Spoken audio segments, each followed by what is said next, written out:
우리에게 주신 말씀에 근거하여 어느 편에 설 것인가 라는 제목으로 하나님의 은혜를 함께 나누고자 합니다. 그리스도교의 신앙은 결단을 요구합니다.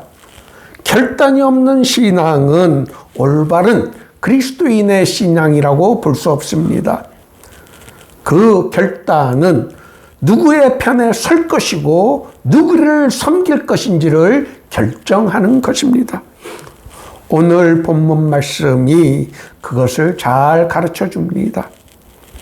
그리스도의 신앙이란 여호와 하나님을 우리의 믿음의 대상으로 택하여 섬기는 것이라는 것을 가르쳐 줍니다.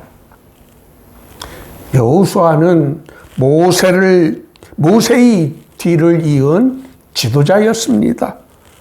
그의 인도로 이스라엘 백성들은 약속의 땅인 가나안에 들어갈 수 있게 되었습니다.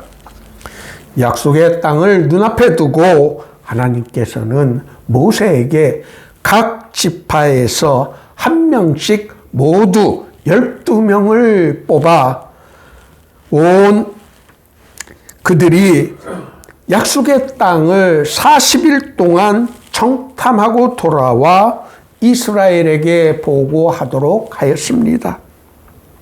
그들이 40일 동안 약속의 땅인 가나안 지역을 곳곳을 돌아다니면서 정탐하여 돌아와서 이스라엘 백성들에게 보고하였습니다. 12명의 정탐꾼 중 갈렙과 여호수아를 제외하고 10명이 같은 보고를 하게 되었습니다. 그들은 그 땅은 젖과 꿀이 흐르는 정말 풍요롭지만 거기서 본 사람들의 신장은 매우 큰 거인들로 그들과 싸워서는 도저히 이길 수 없다고 하였습니다. 그들의 정탐 보고를 들은 이스라엘 백성들은 낙담이 되었습니다. 그들이 보인 태도가 민수기 14장 1절에 잘 나타나 있습니다. 온 회중이 소리를 높여 부르짖으며 백성이 밤새도록 통곡하였더라. 이들은 그들에게 죽느니 차라리 이집트나 광야에서 죽는 것이 더 낫다고 하면서 모세와 아론을 원망하기 시작하였습니다. 급기야 그들은 새로운 지도자를 세워 다시 이집트로 돌아가자고 주장하였습니다. 그들의 모습을 보고 모세와 아론은 그들 앞에 엎드렸다고 기록하고 있습니다. 그들 앞에, 즉 그들 앞에서 땅에 엎드렸다라는 표현은 그 상황이 얼마나 긴박했는지를 잘 보여주는 표현입니다. 공포와 절망에 빠진 군중들은 쉽게 폭도로 변한다는 말이 있습니다. 이스라엘 백성들이 그랬습니다. 그 순간이 정말 긴박한 상황이었습니다. 그러한 긴급한 위기 상황에서 갈렙과 여호수아는 자신들의 옷을 찢고 여호와께서 우리를 기뻐하시면 우리를 그 땅으로 인도하여 들이실 것이라고 하며 여호와를 거역하지 말고 그 땅 백성을 두려워하지 말자고 하였습니다.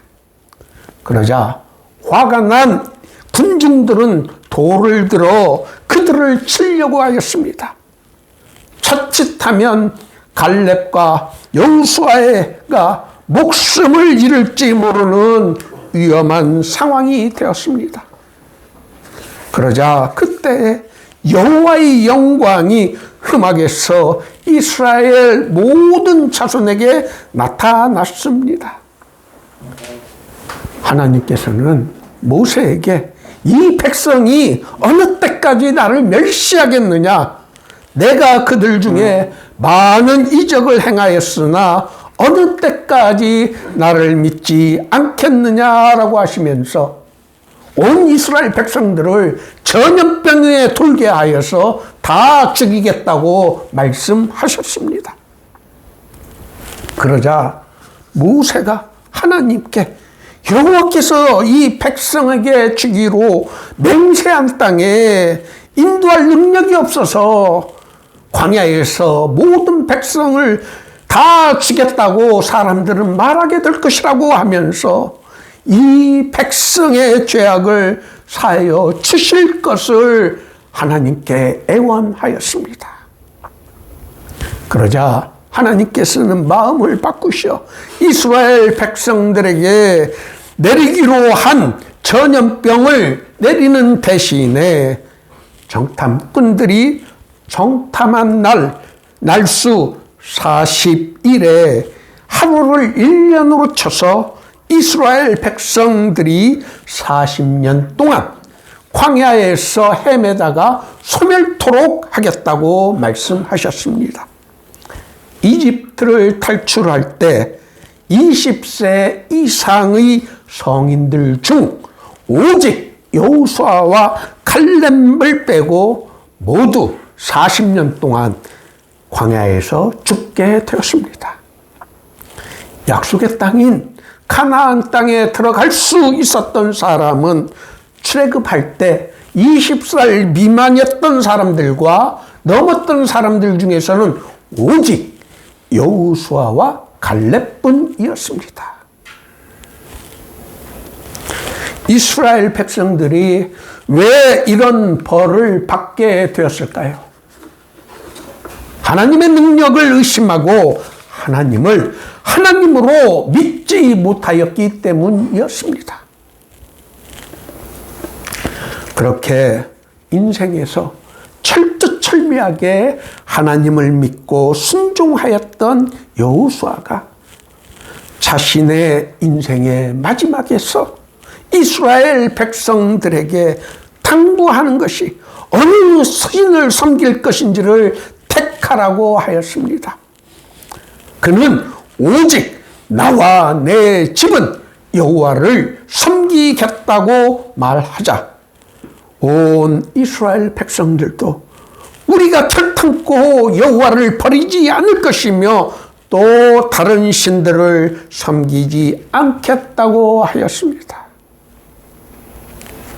믿음이란 어느 편에 설 것인지를 분명하게 정하는 행위입니다. 하나님 편에 설 것인지 아니면 세상의 편에 설 것인지를 결정하는 문제입니다. 이스라엘 백성들은 여호와 하나님께서 자신들을 위해 큰 이적을 행하시고 자신들을 보호하셨기 때문에 자신들은 여호와를 섬길 것이라고 굳은 맹세를 하였습니다. 이처럼 우리가 믿는 기독교의 믿음은 선택을 수반하는 것입니다. 무조건 선택하는 것이 아닌 하나님께서 우리를 위해 하신 일을 깨닫고 그것을 기억하면서 그의 편에 서겠다고 결단하는 것입니다. 하나님께서 우리를 위해 하신 일이 무엇입니까? 우리를 사랑하사 우리를 우리의 죄에서 구원하시기 위해 자신의 하나밖에 없는 아들인 예수 그리스도를 인간의 몸으로 이 땅에 보내사 십자가에서 우리를 대신하여 죽게 하신 것입니다. 이것은 그 어느 것과 비교할 수 없는 큰 기적이고 놀라운 은혜이고 또 우리에게 무엇과도 바꿀 수 없는 소중한 것입니다. 예수 그리스도 안에 나타난 하나님의 우리를 향한 사랑을 깨닫고 그 사랑을 믿고 그의 능력을 의지하는 것이 그리스도교의 믿음의 본질인 것입니다. 우리가 이 세상을 살아가면서 우리를 둘러싼 환경이 제 아무리 험악하고 어렵다 하더라도 언제나 담대할 수 있는 것은 우리를 향하신 하나님의 사랑 때문입니다. 이 진리를 바울 사도는 로마서 8장 32절에서 자기를 아끼지 아니하시고 우리 모든 사람을 위하여 내주신 이가 어찌 그 아들과 함께 모든 것을 우리에게 주시지 아니하시겠느냐라고 하신 것입니다. 하나님의 그 약속을 믿기 때문에 우리는 언제나 하나님의 편에 설 것을 결단하고 그의 능력을 의지하는 것입니다. 오늘 모두의 교회 예배에 참석하신 여러분 모두가 어느 편에 설 것인지를 결단하여 우리에게 약속된 복을 풍성하게 누리실 수 있기를 예수님의 이름으로 축원합니다.